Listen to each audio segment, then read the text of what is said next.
El Puerto Rico. Dans cette vidéo, je vais citer des extraits d'articles de revues scientifiques, cool ta vie. Cependant, même si sourcer son propos est une bonne pratique, attention aux citations sorties de leur contexte et la tendance générale à faire dire aux articles absolument tout et n'importe quoi. Ok, mon défi d'aujourd'hui, ça va être de vous parler d'un truc dont vous avez certainement aucune envie d'entendre parler, et en plus, je dois réussir à vous convaincre que vous avez tort de pas envie d'en entendre parler. Ça va pas être facile. Aujourd'hui, on va parler de sport. Et pourquoi me direz-vous? Parce que ici, on parle de santé mentale, d'épanouissement de façon plus générale et des différentes façons de surmonter les souffrances intrinsèques au fait d'être humain. Et le but de cette vidéo, ça va être de vous convaincre que tout ça et le sport, c'est deux choses étroitement liées. Daniel Bill et ses collaborateurs ont publié en 2005, dans la 90e édition de la revue de psychologie appliquée, une étude intitulée An Episodic Process Model of Affective Influence on Performance, qui démontre le lien entre la performance physique et l'état psychologique d'un individu. L'article met en avant le mécanisme qui fait que plus on est capable d'accorder de pourcentage de notre attention sur une tâche, plus on est performant. Et ça peut sembler bête comme phrase à dire, mais on sait par exemple que les troubles de l'anxiété ont pour mécanisme de pousser le cerveau à considérer une information ou même un grand nombre d'informations comme étant capitales, quand elles ne le sont absolument pas. Donc, en fragmentant l'attention du malade comme l'anxiété sait si bien le faire, elle va diminuer ses capacités à performer. Et quand on parle de performance sportive, on peut se dire que c'est pas non plus le drame du siècle, mais quand on comprend que ce mécanisme peut se manifester dans la vie de tous les jours, là tout de suite ça devient un peu plus grave. On connaît tous une personne qui s'est fait réprimander par son boss au point d'être menacée de licenciement, car elle travaille mal, alors qu'elle essaie vraiment de bien faire, elle y met vraiment du cœur et même plus que les autres. On connaît tous une personne qui a son couple qui est en train de couler parce qu'elle fait les choses de façon maladroite, elle oublie toujours tout, elle passe pour un putain de gros débile, et elle voit dans le regard de son partenaire qu'il est en train de se dire merde, je crois que j'ai épousé un gros attardé mental, ce qui est pas du tout gratifiant. Alors que vraiment, cette personne qui fait toutes ces erreurs, elle y met vraiment du cœur à essayer de bien faire. Imaginez la souffrance de toutes ces personnes déclinées dans des situations de la vie qui sont assez anodines, mais où, quand elles enchaînent les faux pas, elles reçoivent une pluie de remarques assassines qui détruit toute la confiance qu'ils avaient en eux. Si vous voyez de quoi je parle, alors je vous invite vraiment à regarder la suite de la vidéo.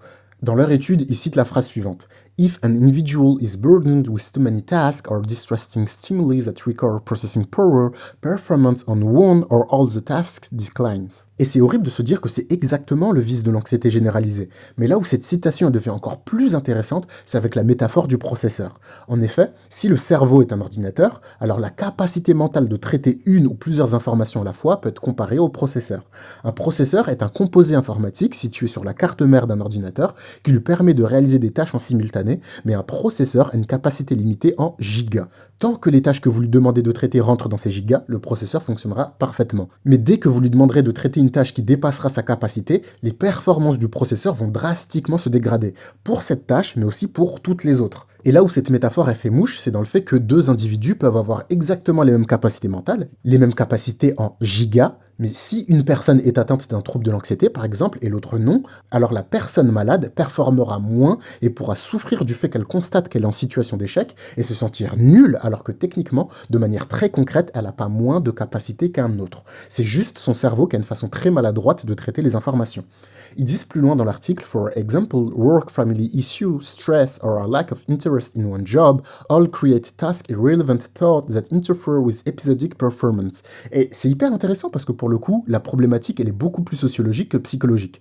Avoir des problèmes de famille, des problèmes au travail, du stress, une activité principale qui a aucun sens, va saturer votre cerveau de pensées parasites, qui vont vous empêcher d'avoir accès à toutes vos ressources cognitives et ainsi exploiter votre plein potentiel. Ensuite, ils disent, Indeed, many authors have discussed how ruminative thoughts that can consume resources that might otherwise be used for immediate performance. Et là, c'est plus de l'anxiété, mais carrément de la dépression que ça parle. Sur la chaîne, on a déjà parlé de la rumination et de sa façon d'occuper constamment une partie de vos pensées.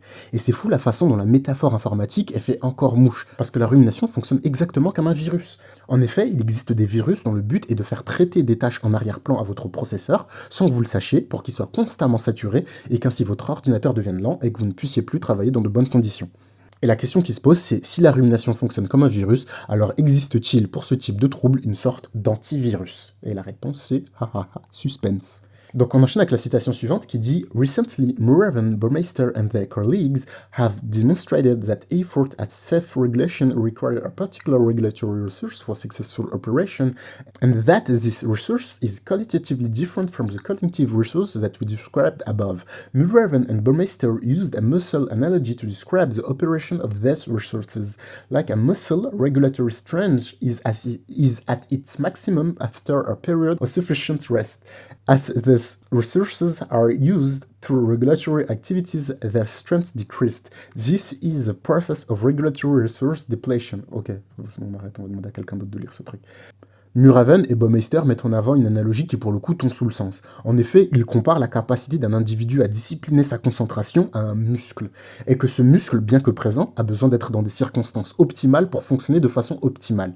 Et si ça fonctionne comme un muscle, ça on l'a déjà dit, la bonne nouvelle c'est que ça veut dire que cette capacité peut être entraînée, développée et poussée à des niveaux de performance où un truc qui pour vous était un point faible, ça devienne soudainement un point fort, et un point extrêmement fort. Je vous parle d'un niveau de changement dans votre façon d'être et votre façon de faire qui va vous rendre...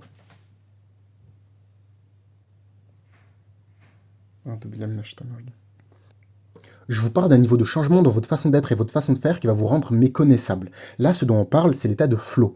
Vu qu'on a d'autres sujets à traiter, je ne vais pas m'étaler là-dessus, mais pour ceux qui n'en ont jamais entendu parler, je vous invite vraiment à faire des recherches sur le sujet. C'est très facilement googlable et il y a de grandes chances que ça vous intéresse. En conclusion, on a vu dans cette première partie qu'il y avait un lien étroit entre la performance et l'état émotionnel des individus. On a vu la façon dont le mécanisme de certains troubles réussissait à nuire à cette même performance. On a vu que la capacité à se concentrer et à réguler ses pensées et ses émotions était nécessaire au bon déroulement des tâches dans lesquelles on a profondément envie d'exceller. La question qui se pose donc, c'est comment résoudre ces problématiques? Comment exploiter toutes ces informations dans l'espoir de prétendre à la réussite, au bonheur et à l'épanouissement?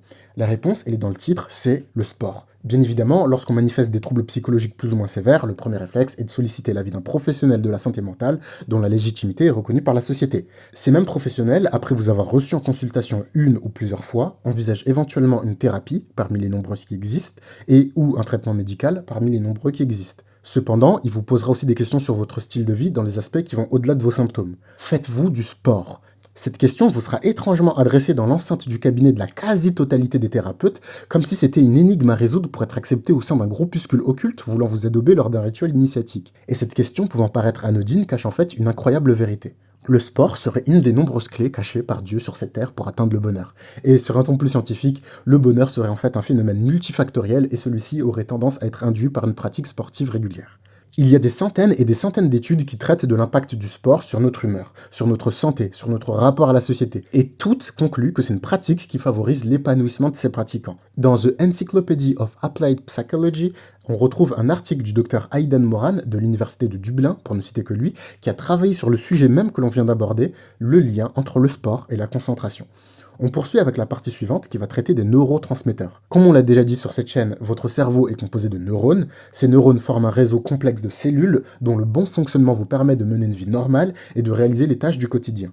Et les cellules de ce réseau communiquent entre elles en échangeant des molécules que l'on nomme neurotransmetteurs. Certaines molécules spécifiques provoquent certains effets spécifiques, et la question qu'on va se poser c'est: existe-t-il des molécules dont les effets seraient profitables pour nous? Existe-t-il donc un moyen de favoriser leur production? Dans l'article scientifique de Romain Meussen et Kenny de Merler, intitulé Exercise and Brain Neurotransmission, il est bel et bien dit que le sport favorise la synthèse du fameux cocktail de neurotransmetteurs composé de sérotonine, dopamine et noradrénaline. Et ça, c'est une information qui est plutôt cool, car on sait aujourd'hui que ces molécules ont un lien étroit avec l'humeur.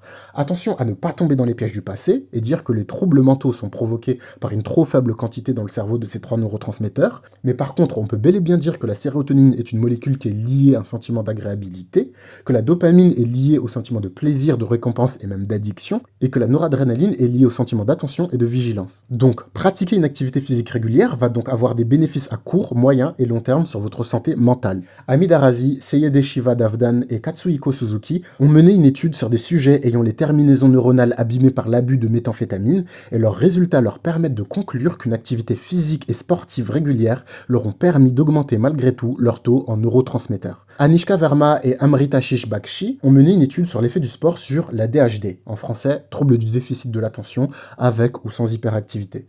Et leur résultat permet de supposer que la synthèse de noradrénaline induite par la pratique sportive avait des effets très encourageants sur les symptômes de l'ADHD, et ceux-ci, associés à d'autres protocoles thérapeutiques plus conventionnels, pourraient aboutir à des résultats extrêmement concluants. Ils ont même affirmé dans cette étude que le régime alimentaire riche en protéines propre aux sportifs avait des effets thérapeutiques sur les symptômes de l'ADHD. Émilien Freund, Serge Eloy et Julie Doron dans la revue STAPS publient un article du nom «D'état psychologique et performance en judo, une analyse intramatch», dans lequel ils disent qu'une situation compétitive peut être perçue comme un défi, un bénéfice, une menace ou une perte. De manière complémentaire, l'évaluation secondaire correspond à l'estimation que le sujet fait de ses ressources internes et ou externes pour maîtriser la situation. Elle renvoie ainsi à la notion de contrôle perçu. La nature de l'évaluation cognitive contribue différemment à la qualité et à l'intensité de l'émotion et implique des stratégies de coping différenciées. Ce qu'ils disent là, tout simplement, c'est que le sport, c'est une simulation. Le sport, au-delà d'être une pratique qui va solliciter et stimuler le corps, c'est aussi une pratique qui va solliciter et stimuler l'esprit, car l'être humain l'aborde comme une simulation des expériences de vie qui composent notre quotidien. De la même façon que les X-Men dans le dessin animé, ils allaient dans le Cérébro pour s'entraîner à affronter les sentinelles, ils en profitaient pour s'exercer à utiliser leur pouvoir de façon créative, ils apprenaient à réagir face au stress et au danger, ils apprenaient à mettre en place des stratégies et à travailler en équipe. Le sport, c'est la même chose, c'est un simulacre de notre quotidien. Et justement, en parlant de quotidien, il arrive souvent au cours de la vie qu'on soit confronté à des problématiques. Et face à ces problématiques, il arrive selon les auteurs qu'on développe des stratégies de coping, ou en anglais, coping mechanism. Ils définissent une stratégie de coping comme étant l'ensemble des efforts cognitifs et comportementaux constamment changeants que déploie l'individu pour gérer les exigences spécifiques internes ou externes évaluées comme consommant ou excédant ses ressources. Vu que c'est un peu indigeste, moi qui suis personne, je vais vous donner ma définition du coping, qu'on va résumer comme étant des solutions récurrentes qu'on va déployer inconsciemment comme réponse à des catastrophes récurrentes. Il y a plein d'exemples de ça, comme quand tu grignotes à chaque fois que t'es stressé, ou quand tu te sens perdu dans ta vie, t'as le réflexe de ranger ta chambre. Il y a aussi un exemple que je trouve très drôle, c'est cette espèce de récurrence chez les femmes, quand elles ont une peine de cœur, elles vont chez le coiffeur et elles font une bête de coupe de cheveux. Mama, Seigneur, new hair, new me.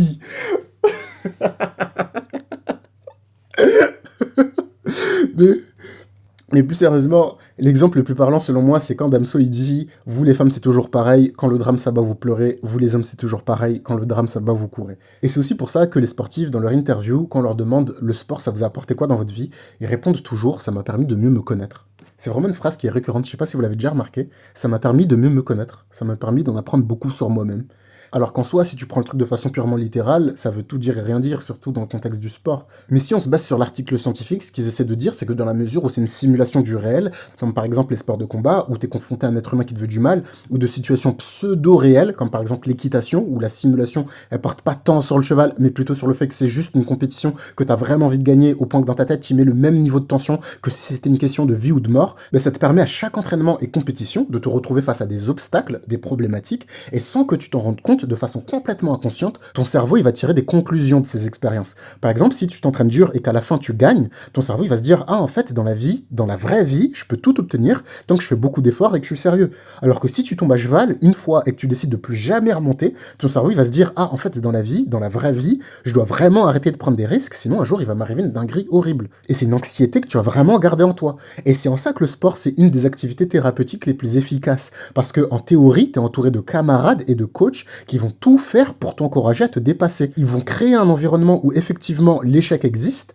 tu peux perdre ou échouer, ça fait partie de la vie, mais dans cet environnement, tu as le droit à un nombre infini d'essais. Donc, en faisant preuve de persévérance et de rigueur, en entrant dans une relation de confiance avec ton coach, tu peux arriver à des résultats absolument hors du commun. Et si vous vous rappelez bien, dans une ancienne vidéo, on avait dit que pour les psychologues cognitivistes, le cerveau c'était un hardware et notre psyché, notre système de pensée, notre ipséité, comme dit Damso, c'était un software. Et bah là, ce qui est fou dans le sport, c'est que tu es littéralement en train de coder ton propre software.